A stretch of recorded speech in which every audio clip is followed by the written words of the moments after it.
7 ಪೊಲೀಸರ ಹತ್ಯೆ ಮಾಡಿದ್ದ ಮಾಜಿ ನಕ್ಸಲ್ ಚಂದ್ರ ಬಂಧನ. 2005ರಲ್ಲಿ ಪವಾಡಗಢ ತಾಲೂಕಿನಲ್ಲಿ ನಡೆದ ಹತ್ಯೆ.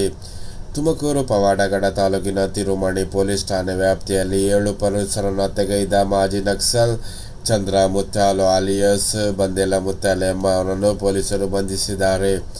ಈತ 2005ರಲ್ಲಿ ಫೆಬ್ರವರಿ 10ರಂದು ಪವಾಡಗಢ ತಾಲೂಕಿನ ತಿರುಮಣಿ ಪೊಲೀಸ್ ಠಾಣೆ ವ್ಯಾಪ್ತಿಯಲ್ಲಿ ವೆಂಕಟಮ್ಮನಹಳ್ಳಿಯ ಶಾಲೆಯಲ್ಲಿ ಭದ್ರತೆಗೆ ನೇಮಕವಾಗಿದ್ದ 9 ಜನ ಪೊಲೀಸರ ಪೈಕಿ 7 ಪೊಲೀಸರು ಮತ್ತು ಒಬ್ಬ ವ್ಯಕ್ತಿಯನ್ನು ಹತ್ಯೆ ಮಾಡಿ ತಲೆಮರೆಸಿಕೊಂಡಿದ್ದ. ಈತನನ್ನು ಪವಾಗಢ ಗ್ರಾಮಸ್ಥರ ಠಾಣೆಯಲ್ಲಿ ಪೊಲೀಸರು ಬಂಧಿಸಿ ಬುಧವಾರ ನ್ಯಾಯಾಲಯಕ್ಕೆ ಹಾಜರುಪಡಿಸಿದ್ದಾರೆ ಎಂದು ಜಿಲ್ಲಾ ಪೊಲೀಸರು ವರಿಷ್ಠಾಧಿಕಾರಿ ಅಶೋಕ್ ಕೆವಿ ತಿಳಿಸಿದ್ದಾರೆ. ಬಂಧಿತ ಆಂಧ್ರಪ್ರದೇಶದ ಮಾಜಿ ನಕ್ಸಲ್ ಒಂದೆಲ್ಲ ಬಾಯಣ್ಣನ ಮಗ.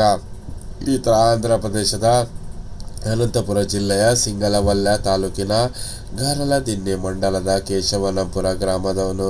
ಪೊಲೀಸರ ಹತ್ಯೆಯ ನಂತರ ಪೊಲೀಸ್ ಇಲಾಖೆ ಸೇರಿದ ಬಂದೂಕು ಮತ್ತು ಗುಂಡುಗಳನ್ನು ದೋಚಿಕೊಂಡು ಪರಾರಿಯಾಗಿದ್ದ. ತಲೆಮರೆಸಿಕೊಂಡು ಬೆಂಗಳೂರಿನ ಬಿಬಿಎಂಪಿ ಲಾರಿಯಲ್ಲಿ ಕೂಲಿ ಕೆಲಸ ಮಾಡುತ್ತಿದ್ದ ಎಂದು ಹೇಳಲಾಗಿದೆ. ರಾಜೀವ್ ಆವಾಸ್ ಮನೆಗೂ 1 ಲಕ್ಷ ರೂಪಾಯಿ ಮಾತ್ರ ವಂತಿಗೆ. ಪ್ರಧಾನಮಂತ್ರಿ ಆವಾಸ್ ಯೋಜನೆ ಅಡಿ ಕೊಳ್ಳಲಗಿರಿ ಅಭಿವೃದ್ಧಿ ಮಂಡಳಿ ಜತೆಗೆ ರಾಜೀವ್ ಗಾಂಧಿ ವಸತಿ ನಿಗಮ ಎಂದ ನಿರ್ಮಾಣ ಮಾಡುತ್ತಿರುವ ಮನೆಗಳಿಗೂ ಫಲಾನುಭವಿಗಳಿಂದ 1 ಲಕ್ಷ ರೂಪಾಯಿ ಮಾತ್ರ ಸ್ವೀಕರಿಸಬೇಕು. ಉಳಿದ ಮೊತ್ತವನ್ನು ರಾಜ್ಯ ಸರ್ಕಾರವೇ ಭರಿಸಬೇಕು ಎಂದ ಪ್ರಸ್ತಾವನೆಗೆ ಬುಧವಾರ ಮುಖ್ಯಮಂತ್ರಿ ಸಿದ್ದರಾಮಯ್ಯ ಒಪ್ಪಿಗೆ ನೀಡಿದ್ದಾರೆ. ಪ್ರಧಾನಮಂತ್ರಿ ಆವಾಸ್ ಯೋಜನೆಯಡಿ 1.30 ಲಕ್ಷ ಮನೆಗಳ ನಿರ್ಮಾಣ ಕಾಮಗಾರಿ ಪ್ರಗತಿಯಲ್ಲಿದೆ. ತಲಾ 6ರಿಂದ 7.5 ಲಕ್ಷ ರೂಪಾಯಿ ವೆಚ್ಚ ತಗುಲುವ ಮನೆಗಳಿಗೆ ಕೇಂದ್ರ ಹಾಗೂ ರಾಜ್ಯ ಸಬ್ಸಿಡಿ ಹೊರತುಪಡಿಸಿ ಫಲಾನುಭವಿ 4 ಲಕ್ಷ ರೂಪಾಯಿ ಪಾವತಿಸಬೇಕಾಗಿತ್ತು. ಆದರೆ ಬಡವರು ಈ ಹಣ ಪಾವತಿಸಲು ಸಾಧ್ಯವಿಲ್ಲ ಎಂಬ ಕಾರಣಕ್ಕೆ ಕೊಳ್ಳಲಗಿರಿ ಮಂಡಳಿಯಿಂದ ನಿರ್ಮಿಸುತ್ತಿರುವ 82,000 ಮನೆಗಳಿಗೆ ಕೇವಲ 1 ಲಕ್ಷ ರೂಪಾಯಿ ಮಾತ್ರ ಫಲಾನುಭವಿಯಿಂದ ಸ್ವೀಕರಿಸಿ ಉಳಿದೆಲ್ಲ ಹಣ ಸರ್ಕಾರದಿಂದ ಭರಿಸಲು ಕೇಂದ್ರ ವರ್ಷವೇ ಅನುಮೋದನೆ ನೀಡಲಾಯಿತು. ಸೂರಜ್ ರೇವಣ್ಣ 11 ದಿನ ನ್ಯಾಯಾಂಗ ಬಂಧನಕ್ಕೆ.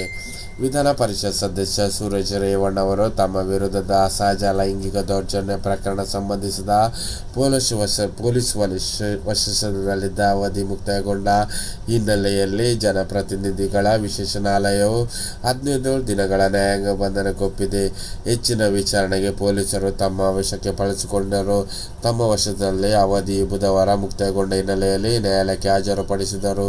ಪೊಲೀಸರು ತಮ್ಮ ವಶಕ್ಕೆ ನೀಡುವಂತೆ ಮನವಿ ಸಲ್ಲಿಸಿದ ಕಾರಣ ನ್ಯಾಯಾಲಯವು ಜುಲೈ 18ರವರೆಗೆ ನ್ಯಾಯಾಂಗ ಬಂಧನ ಒಳಪಡಿಸಿತು.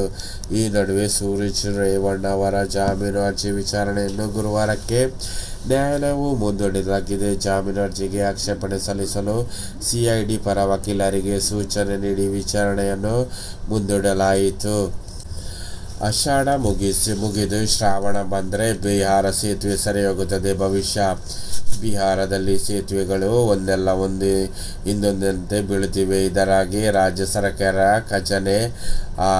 ಖಜಾನೆಗೆ ಖಾಲಿಯಾಗುತ್ತಿದೆ ಎಂಬಂತೆ ಇನ್ನೊಂದು ಕಡೆ ರಾಜ್ಯ ಸರ್ಕಾರಕ್ಕೆ ಜನರೆಲ್ಲ ವೇಳಿಯ ಗುಟ್ಕಾ ಹಾಕಿ ಉಗಿಯುತ್ತಿದ್ದಾರೆ.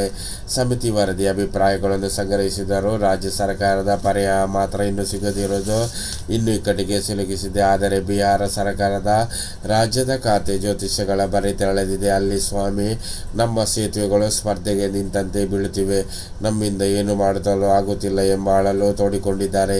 ಇದಕ್ಕೆ ಪ್ರತಿಕ್ರಿಯಿಸುವ ಜ್ಯೋತಿಷಿಗಳು ಈಗ ಶ್ರೇಷ್ಠ ಕಳೆದು ಮುಂದೆ ಆಷಾಢ ಮುಗಿದು ಶ್ರಾವಣ ಬಂದರೆ ಬಿಹಾರದ ಸೇತುವೆಗಳು ಸರಿ ಹೋಗಿದೆ ಎಂದು ಹೇಳಲಾಗಿದೆ. ಅದೇ ರೀತಿ ಬಿಟ್ಕಾಯಿನ್ ಪ್ರಕರಣ ಶೇಖಿ ವಿರುದ್ಧ ಕೋಕ್ ಕಾಯ್ದೆ ರದ್ದು.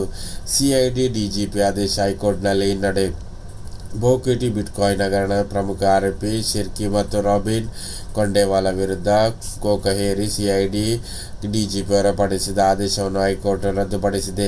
ಸಿಐಡಿ ಡಿಜಿಪಿ 2024 ಮೇ 21 ಹೊರಪಡಿಸಿದ ಆದೇಶವನ್ನು ಪ್ರಶ್ನಿಸಿ ಶ್ರೀಕೃಷ್ಣ ರಮೇಶ್ ಆಲಿಯಾಸ್ ಶ್ರೀಕಿ ಹಾಗೂ ಪಶ್ಚಿಮ ಬಂಗಾಳದ ರಾಬಿನ್ ಕೊಂಡೇವಾಲ ಸಲ್ಲಿಸಿದ್ದ 2 ಪ್ರತ್ಯೇಕ ತಕರಾರು ಅರ್ಜಿಗಳನ್ನು ಪುರಸ್ಕರಿಸಿದ ನ್ಯಾಯಮೂರ್ತಿ ಎಸ್.ಆರ್. ಕೃಷ್ಣಕುಮಾರ್ ಅವರ ಪೀಠ ಈ ಆದೇಶ ಮಾಡಿದೆ. ಅರ್ಜಿದಾರರ ಪರ ವಕೀಲರು ವಾದಿಸಿ ಆರೋಪಿಗಳಿಗೆ ಜಾಮೀನು ದೊರೆಯಬಾರದು ಮಾಡಬಹುದೆಂಬ ಏಕೈಕ ದುರುದ್ದೇಶದಿಂದ ಕೋಕಾ ಕಾಯ್ದೆಯನ್ನು ಕಾನೂನುಬಾಹಿರವಾಗಿ ಅನ್ವಯಿಸಲಾಗಿದೆ. ಪ್ರಕರಣದ ಸಂಬಂಧಿಸಿದ ತುಮಕೂರು ಪೊಲೀಸರು ಸಿ ರಿಪೋರ್ಟ್ ಸಲ್ಲಿಸಿದ್ದರು.